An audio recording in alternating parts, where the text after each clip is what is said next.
Alright, so enough of that. That's what we're going to be watching while we're doing an interview. If you guys don't know, it's The Last Dragon. Bruce Leroy, The Glow. Anyways, so it's going to be a little bit different episode tonight, obviously. So Cesar's out here, all the way from the other side of the island.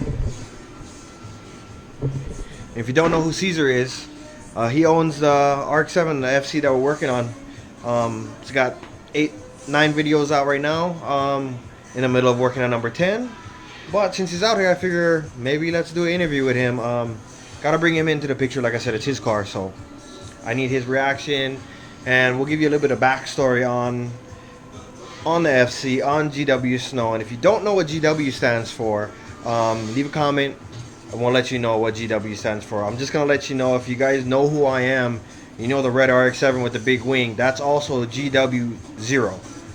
Like I said, leave a comment. I won't let you know what GW stands for. But, so, just to clarify what's going on, Cesar doesn't get to see any progress with his cars other than Wednesdays when I drop the new video or the new episode. So, what you guys see is what he sees of the build process going on with the car. So, he hasn't really seen it up close until, what was it? You came here, what, Thursday? Thursday he got here. That's the first time he's seen it. Cut off front end, tube the front, the whole 9 yards. The last time he was here was pulling the engine. And then the whole COVID thing happened and he was stuck on the other side of the island. So, he's here now. So we're going to give him an interview. And that's what we're going to do. Check it out. Alright, so this is Cesar. And I'll have his Instagram over here or in the description below. We'll see when I edit the video. But, so, let's see. When, or should I say, how old were you when you wanted something that was rotary pretty much? Because I know you wanted an RX-8. Ooh, I can't remember how old I was, but it was when Tokyo Drift actually came out. Saw that FD, did research, and I actually fell in love with the FC chassis right after that. So I think I was in middle school when that happened? I don't know. What is it? What is that? Middle school? You graduated what? 2012. 2012. So that was when did Tokyo Drift come out? 2008? 2008, 2007, something like that. Somewhere around there. Anyway, sorry. If you know what date Tokyo Drift dropped, leave it in the description below because I can't remember. So when did you get your RX-7? About what is it? It's 2020, maybe 3 or 4 years ago is when I got it. So 2016, somewhere around there. And I vaguely remember that because that's around when I got married, and that's around the time when I had to leave my previous house and then I bought a new house. But anyway, so we're gonna have some pictures. We're probably gonna throw them up right here. He got some pictures of when he first got the car, and I'll show you what it looked like when he first got it.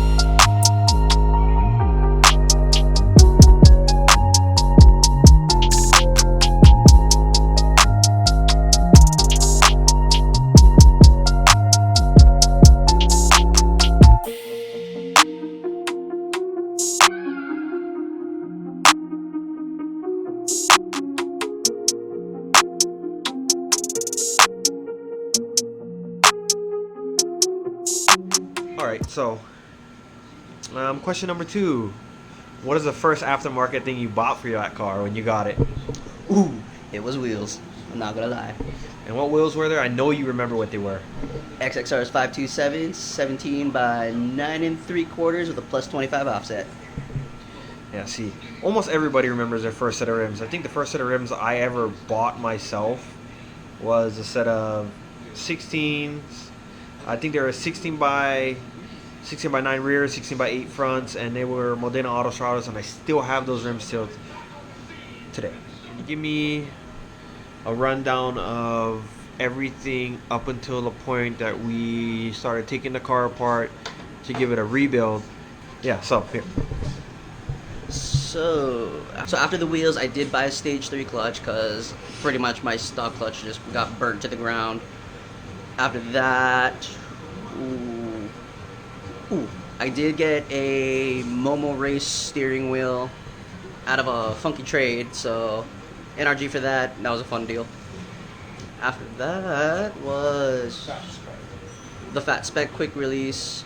Fucking love that quick release. That's honestly my favorite one out of all the other quick releases I've seen.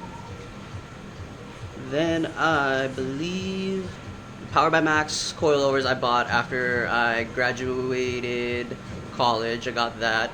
And then I did get a pretty sick ass Vertex shift knob from my big brother over here. He also gave me another Momo steering wheel that I put in the car as well. After that was my short throw shifter that actually my big brother over here also got me. Oh man, that was a lot of parts during that, right after I graduated college. Then, oh yeah, then let's not forget about my wide body that I put on there. Oh man, did I cry when I saw that get cut.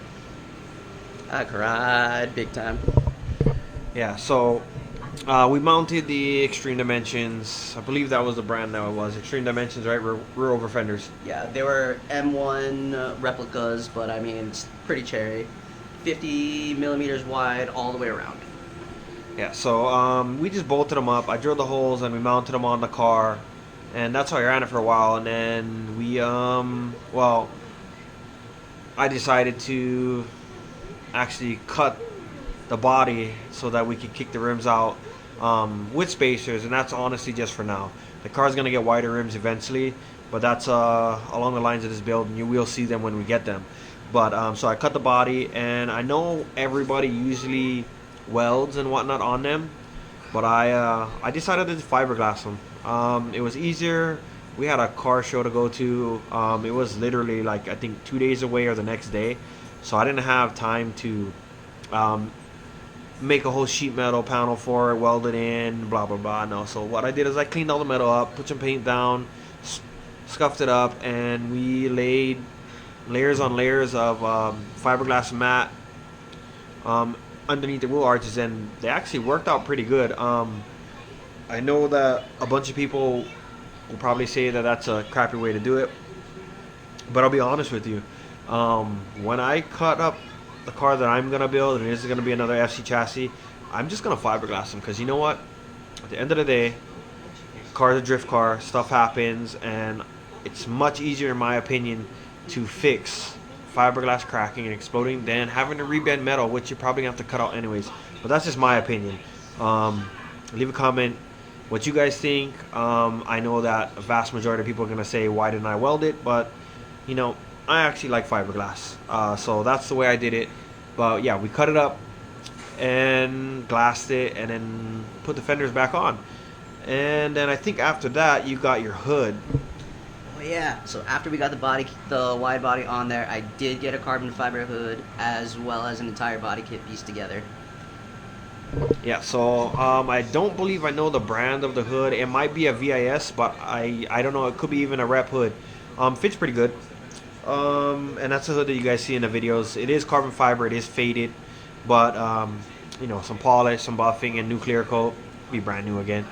Yeah, and then I happened to acquire a replica, believe it's a GP Sport. I believe it's just an eBay brand. Anyways, I did wind up getting a back bumper and side skirts for that thing. No front bumper, because obviously the front bumper, it probably exploded, got run over. I'm the only idiot that I know of in Hawaii that'll take a exploded body kit and put it back together. But a lot of people won't, just throw it away. But I did, at that time, my RX-7 wasn't running, or well, I just had it put away. It was running, I had it put away, so I told him he can use my front bumper. So that's what he was running around for a while, until I was able to acquire old body kit from like 2006 that's still kind of together, and that's the one that's on the front of his car, that will be going on the front of his car once we start redoing the fiberglass work to it and bringing it into 2020 properly.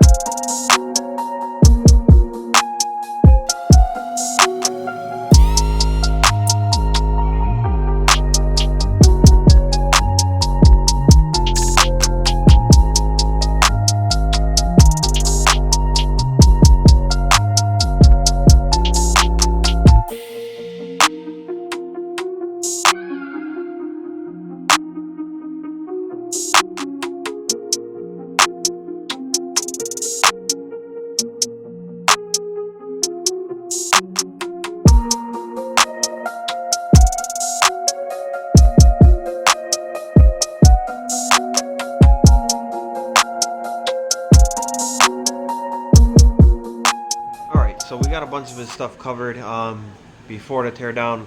Let's kind of get into what you had envisioned for as far as right before the teardown. What did you want to do with the car? I know we went a little bit overboard, me cutting the front end off and that whole jazz, but yeah, let's go what you had in your mind, not a mashup of what I have in my mind and you have in your mind and what's going on outside. So yeah, let's go on what you had in your mind while building a car. At first, I was just thinking of just doing a simple rebuild, do tubs, new bushings, do another fresh clutch, get in there, new engine, and then after you paint new paint, of course, and then you called me, what was that, I think sometime late at night while you guys were cleaning up the engine bay, and you popped the idea of wanting to chop the front end off and tubing it. I kind of not gonna lie, I kind of hesitated on the thought of it, but I just decided just pull the trigger. I'm not there to see it, so when I see it, I'll see it. Yeah, so that happened in what, Dave? What was it, episode 2 when they're cleaning the engine bay? We came up with the idea of cutting the front end off? 2 or 3. 2 or 3? 2 or 3. Yeah, so it was episode 2 or 3 that we decided to cut the front end off. I know I said it on the video, but I'm going to go into a little bit more detail why I actually cut the front end off. So, as you know or you don't know, I've played with a bunch of FC chassis already. I've crashed them, I've fixed them, I've repaired them. We've done a bunch of crap to them over the years. And I know Cesar wanted it nice, and I wanted it nice too. And, well, when we started to paint strip the engine bay and then we wheeled it out and brought it back in and put it on jack stands, I actually looked at it and I was like, you know what, I want to cut the front end off of this. It's gonna be some work, but I believe that it was gonna be more work to try to bend or beat it back straight and to body work it.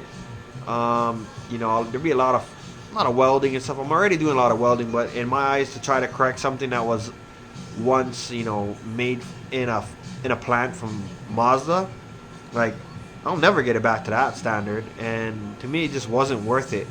So cutting it off actually gave us room to play around with something that, you know, that we could create that is not necessarily a one-off, because, you know, hundreds of people, maybe thousands, have cut the front off their FC and tube frame the front, be it from a crash or they just wanted to do it.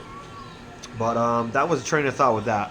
I definitely wanted to cut the front end off and, I don't know, just make it something clean. That front end does unbolt, which is pretty cool. It's going to make it easy once we start to get back into the actual engine bay of the car to do the tubs, to paint strip it a little bit more. Maybe not paint strip it, maybe just sand it down, bodywork it, paint it, do some wiring. I don't know. It just, to me, it was appealing. I love fabricating, so cutting it off was a no-brainer. But since it was Cesar's car, or it's Cesar's car, I had to ask him first. But we went ahead and pulled the trigger with that. So aside from talking about that, let's go back into a little bit more of the details that he wanted to get into and doing with the car. Seriously, I just wanted to keep it simple. He decided to pop that question on me, and I'm like, you know what? Let's just do it. We're already halfway there. Let's just go the full 9 yards and above and beyond. And when I finally got to see the car in person, seeing that tube front end, I was actually pretty stoked that I pulled the trigger on that. Yeah, so like I said in the intro of this video, he hasn't seen the car in person since we pulled the engine. So all the videos, all the episodes leading up to episode 9, he hasn't seen it but today. Or should I say Thursday. But yeah, it's actually, I don't know, pretty dope. I think so. Yeah, so what was your I'm pretty sure you had your own reaction to watching the videos, but seeing it in person, opening the hood, what was your first thought that crossed your head? Seeing it in the videos, I was like, well, shit, it actually happened. And then seeing it in person, as soon as I popped that hood, took off the front bumper, my jaw just dropped. I'm like, fuck, this is actually pretty sick, and it's turning out great. I can't wait to get this done. Yeah, so that's basically his reaction. Okay, so what are some of the parts you have ordered? Mind you, he ordered a bunch of parts over the past year and a half before we even started this building. This car was supposed to be an upgrade slash make it nicer slash, you know, put some time into it. It's an old car. It's I believe his car is an 86, mine's an 88. But yeah, it's an old car. It needed some love. It needs a refresh. But let's see. Go over some of the lists of things that you bought so far that is in my shop on the shelf waiting for the car to get to the point to where we can dump some of those parts in it. Oh, buddy. We got an entire energy suspension bushing kit waiting up there. I still got a whole bunch of more parts to order. What else is there? Fuel pressure, regulator gauge. I still need to buy a regulator, but kind of held up with that right now. I still have, my most favorite one in there that's on that shelf is my Haltech. That one is my absolute favorite. Caught that on a good deal. Haltech the world! No joke. That shit's pretty good. What else is in there? Oh man, I'm starting to forget. Ooh. Racing beat, pulleys, water pump, main crank, and alternator. FD alternator. Oh man, what else do I have up there? He kind of forgets, but I see those things every day I go in the shop. What about your oil pan? Ooh. You right. Can't forget about that built to Apex racing oil pan specifically for an FC. Kind of waited 3 or 4 months for it, but honestly the wait was worth it. They're back ordered, so. Yeah, the wait was worth it. As soon as I saw the box come in on my front door, cut that open, and I'm just like jaw dropped when I pulled that thing out. It was beautiful. Oh yeah. Yeah. So yeah, he got a built to Apex oil pan. He's running a Sprint RE. I know they have Elites out now, but when he ordered it, Sprint REs were like the best at the time for rotary powered engines. Let's see what else he has on the shelf. He told you about the FD alternator. We went with the FD alternator because they push more amps out, which, you know, to me, more amps is better. In some cases not, but yeah, better alternator, more amps. Let's see what else he's got. The Haltech alternator, racing beat pulleys, energy suspension. Oh, he forgot. Power by Max solid bushings for the rear end. Power Max differential mount, solid mount. Let's see what else he's got. He has an LSD that I have. I have to go pick it up. It's only a OEM 1.5, but the car is open diff right now. And everybody knows me. I don't really like welding the rear end. I like LSD, but you know, I've driven welded rear ends and they're perfectly fine. I have nothing bad to say to them other than that my personal preference is LSD, and everybody else is gonna have their personal preference. Let's see what else parts he has. He has action clutch. He have where's your light and flywheel from? Racing Beat or Mazda Tricks? No, where's it from? Competition clutch. Comp clutch, light and flywheel, and the counterweight came from what? Counterweight came from Atkins Rotary. Yeah, Atkins Rotary on the counterweight because you do need that to run a light and flywheel on a 13B. Let's see what else he got. Oh, I know he forgot, but I didn't since I built the engine. We have pineapple seals on the engine, the new engine. It's S5 rotors, all brand new water seals, oil seals.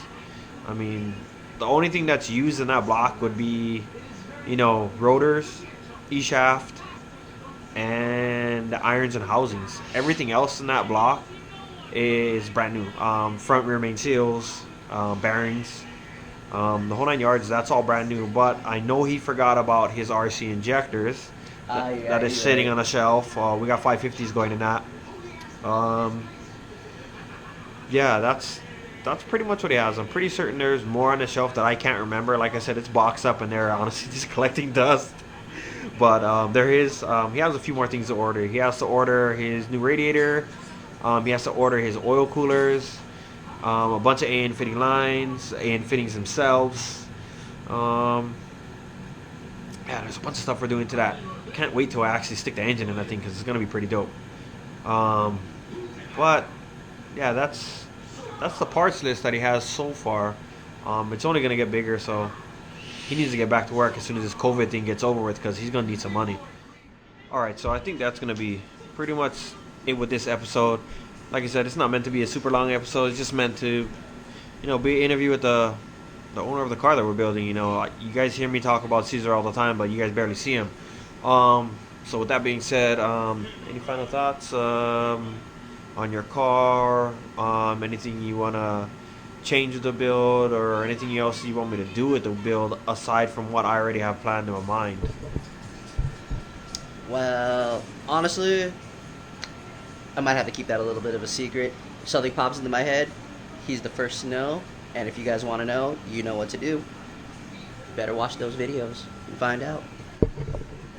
Alright, so I guess he's not going to let any secrets go. I'll know probably after after I turn his camera off. But, yeah, so it's getting pretty late. And like I usually say, by late, I mean early. It is like what? What time is it right now? Almost 5 o'clock in the morning. It is 4:30. So that's where we're going to end this video. We're going to finish watching The Last Dragon. If you don't know the movie, check it out. It's a pretty cool movie. I believe it was made in the 80s, but you know the drill. Leave a like, subscribe, comment, and pretty close to that 100 subscribers, so get ready for that giveaway coming soon. Alright, to the next episode. I'll see you guys later.